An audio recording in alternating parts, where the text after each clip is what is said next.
Hello दोस्तों, आज हम लोग सीखेंगे क्लास 5 इंग्लिश लेसन 15 का क्वेश्चन आंसर, जिसका टाइटल है हेलन केलर। इस लेसन में जो भी घटनाएं घटित हुई है उसके बारे में पूछे गए सभी प्रश्नों का उत्तर हम लोग बहुत आसान तरीके से सीखेंगे। वीडियो को अंत तक जरूर देखिएगा। पहला क्वेश्चन है, when and where was Helen Keller born, यानी हेलन केलर का जन्म कब और कहाँ हुआ था। तो पहला क्वेश्चन पूछा गया है कि हेलन केलर का जन्म कब और कहाँ हुआ था। तो आंसर है in 1880 Helen Keller was born in a small town in Alabama. तो 1880 में हेलन केलर का जन्म अल्बामा के एक छोटे से शहर में हुआ था। यानी हेलन केलर का जन्म जो है 1880 में हुआ था, वो भी अल्बामा के एक छोटे शहर में हुआ था। अगला क्वेश्चन है, why were her parents disappointed, यानी उसके माता पिता निराश क्यों थे। हेलन केलर के माता पिता उदास या निराश क्यों थे या परेशान क्यों थे।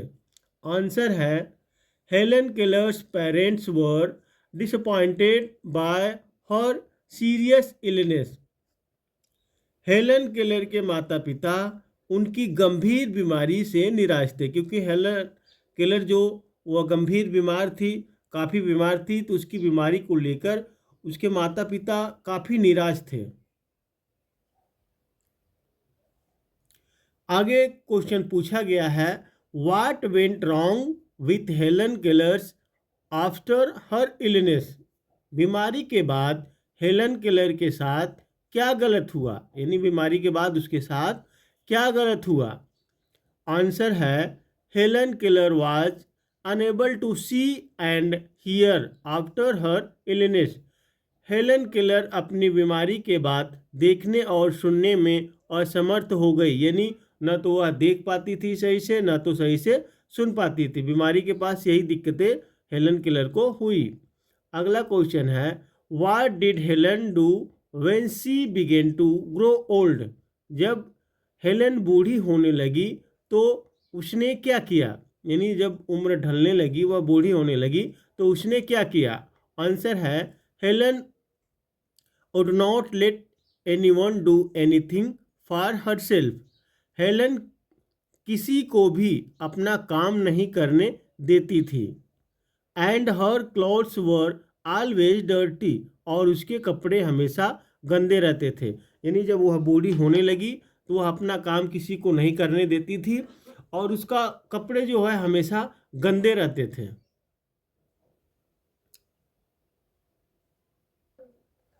अगला क्वेश्चन है, how did the teacher spell the word doll to help Helen, Helen की मदद करने के लिए शिक्षक ने, जैसे यहाँ पे डॉल दिया DOLL, तो उस शब्द की वर्तनी कैसे बताई।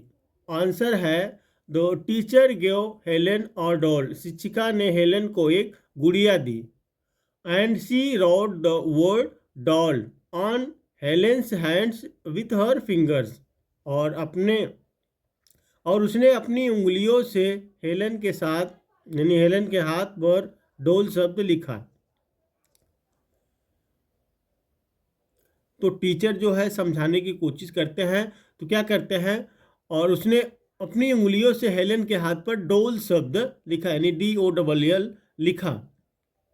अगला है, what can be done to improve the lives of disable people, विकलांग लोगों के जीवन को बेहतर बनाने के लिए क्या किया जा सकता है, यानी विकलांग लोग जो हैं उनको बेहतर बनाने के लिए क्या किया जा सकता है। तो आंसर है, we can support people with disabilities to make their lives better, हम विकलांग लोगों को उनके जीवन को बेहतर बनाने के लिए सहायता कर सकते हैं। तो हम लोग को क्या करना चाहिए, उनकी मदद करनी चाहिए और उनकी सहायता करनी चाहिए। कोई भी व्यक्ति यदि दिक्कत में होता है, परेशानी में होता है, कोई भी असुविधा उसको हो रही है, तो हम लोग को सहायता उसकी करनी चाहिए, मदद करनी चाहिए। आगे दिया गया है word power, choose the word from the box which can be substituted for the given sentences. तो बॉक्स में वह शब्द चुने जो दिए गए वाक्यों के स्थान पर प्रतिस्थापित हो सकते हैं। तो यहाँ पे दिया गया है, देखिए, तो def, एलिरेट, एलिटरेट, blind, Dom, lame.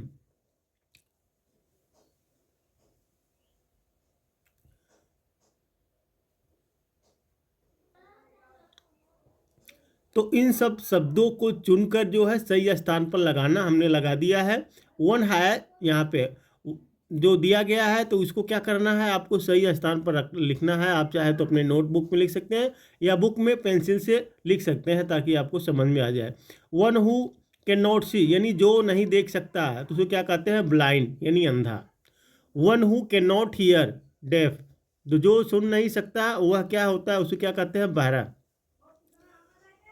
One who can not speak, तो उसे क्या कहते हैं, डम, जो गूंगा होकर बोल नहीं सकते, यानी जो गूंगा हो वो बोल नहीं सकता है, तो उसे क्या कहते हैं, डम।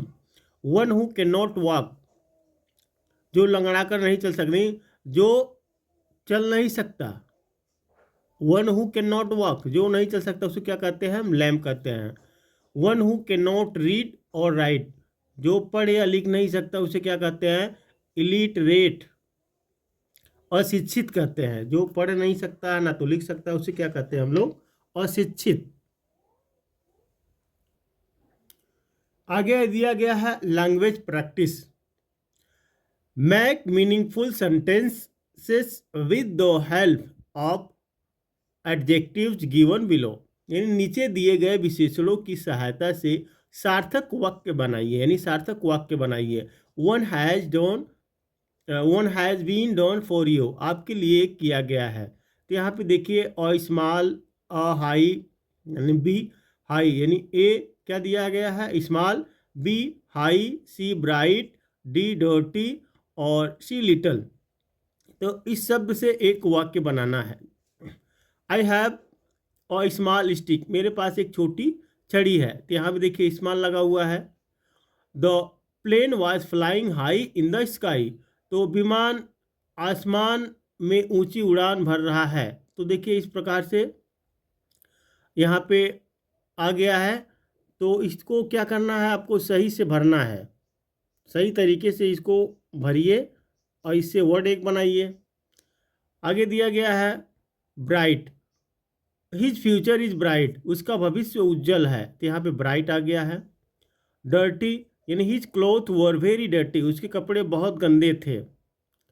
अगला लिटल है, she was a beautiful little girl, वह एक खूबसूरत छोटी लड़की थी। तो यहाँ पे इस तरीके से आप लोग को भरना है। आप चाहे तो अपने बुक में पेंसिल से भर सकते हैं, चाहे तो अपने नोटबुक में भर सकते हैं, ताकि आपको पढ़ने या समझने में कोई असुविधा नहीं हो। तो हम उम्मीद करते हैं कि इस वीडियो में जो भी बताया गया, इस लेसन का जो भी प्रश्न उत्तर था, बहुत आसान तरीके से आपको समझ में आ गया होगा। तो फिर मिलेंगे एक नए वीडियो के साथ। तो इस तरीके से आप लोग पढ़ते रहिए और अपने दोस्तों तक शेयर करना ना भूलें और लाइक ज़रूर कीजिएगा और हमें कमेंट में लिखकर ज़रूर भेजिएगा कि यह वीडियो आपको कैसी लगी, लेसन समझ में आया कि नहीं आया।